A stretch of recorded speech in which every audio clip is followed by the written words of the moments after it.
अभी हमारी कार यहीं खड़ी हो गई है और हम लोग पहुंच गए हैं लता मंगेशकर चौराहा। अब यहाँ से हम लोगों को वॉक करके जाना होगा सरयू नदी। फिर वहाँ पास हम लोग नहाएंगे, स्नान करेंगे, फिर उसके बाद आगे मंदिर में दर्शन के लिए आगे बढ़ेंगे। तो अब हम बात करते हैं सरयू नदी की। सरयू नदी ही एक ऐसी नदी है जिसका भगवान राम के वनवास से लेकर के उनके अयोध्या लौटने तक की साक्षी मानी जाती है। और रामायण के अनुसार यह वही नदी है जिसके तट पर भगवान श्री राम ने अपना बचपन बिताया था। और यही नदी में वैकुंठ जल समाधि भी भगवान राम ने ली थी। और इस घाट पर स्नान करना, संध्या आरती और दीपदान का विशेष महत्व माना जाता है। और इस घाट पे जाते जाते हम लोगों को रास्ते पे बहुत सारे अच्छे अच्छे शॉप्स दिखी, बहुत सारी इंटरेस्टिंग और यूज़फुल चीज़ें वहाँ मिल रही थी। और फिर अयोध्या आए और हनुमान जी के दर्शन ना हो, ऐसा हो सकता है? नहीं। अभी हम लोग ने स्नान कर लिया है, अब हम जाएंगे, बोलो, राम मंदिर। हाँ, राम मंदिर। नहाने के बाद फिर वहीं घाट पे हमको दिखती है गोलगप्पे की दुकान। और लड़कियां गोलगप्पे छोड़ दें, ऐसा हो नहीं सकता है। तो हमने खाए गोलगप्पे और फिर हम जा रहे थे अपने कार के साइड अपना सारा सामान रखने के लिए। फिर वहाँ हमें ये घाट दिखता है, ये वही घाट है जहाँ पास दीपोत्सव मनाया जाता है। फिर हम लोगों ने घर से खाने पीने का सामान लाया था, खाया पिया, कुल्फ़ी खाई और फिर निकल गए। हमने सरयू नदी में स्नान कर लिया है। फिर हमने कहाँ से लिया? चौराहे से। आइए गोलगप्पे खाइए। मैं याद नहीं। अरे वो लता मंगेशकर, हाँ, लता मंगेशकर चौराहा से हमको 20-20 रुपए का रिक्शा लिया। फिर हम यहाँ पास आ गए हैं राम मंदिर के लिए।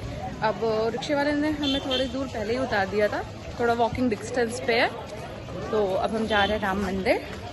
फिर उसके बाद आगे हम कहाँ जाएंगे देखते हैं। हनुमानगढ़ी जाते हैं या फिर सीता रसोई जाते हैं या फिर कनक महल जाते हैं। मंदिर जाते हैं, फिर उसके बाद देखते हैं कहाँ जाते हैं। चलो, बहुत ज़्यादा गर्मी है तो हम लोग आ गए। अगर आप आ रहे हो तो आप खुद की एक बॉटल कैरी करके रखो। हमने तो ले रखी है। और अब यहाँ से एंट्रेंस है राम मंदिर में जाने के लिए।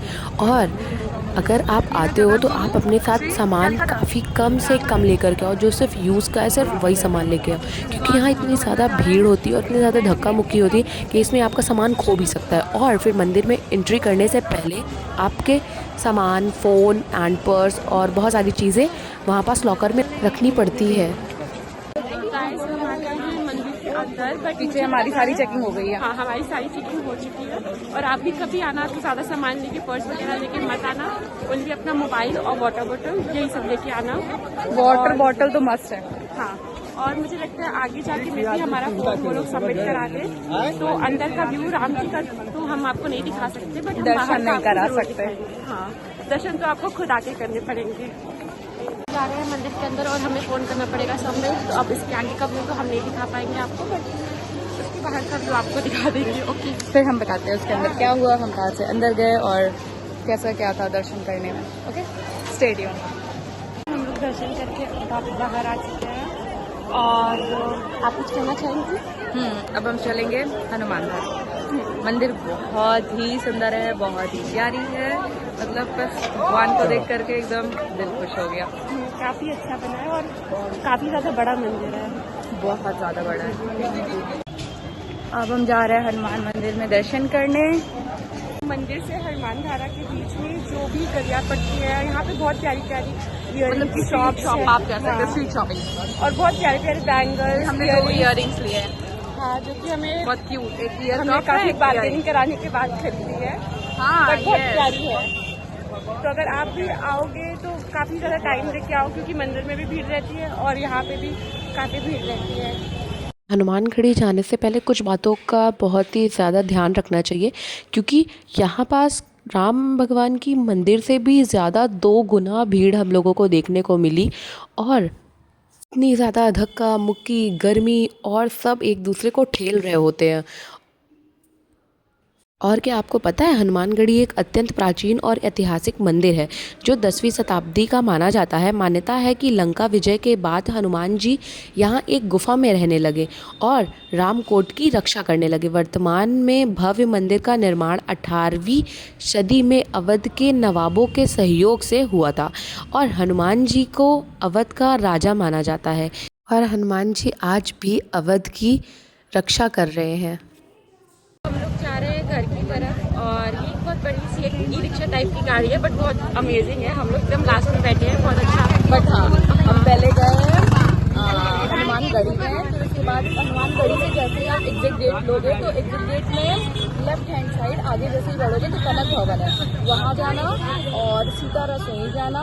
बस यही सारी चीज़ें जगह हम गए, बट क्या था कि हम इतनी ज़्यादा भीड़ थी कि मैं हम क्लिप्स शूट करना भूल गए और हम काफी ज्यादा फ्रस्ट्रेटेड हो गए थे कि हमारे दिमाग से ही उतर गया था कि हमें क्लिप भी शूट करनी है।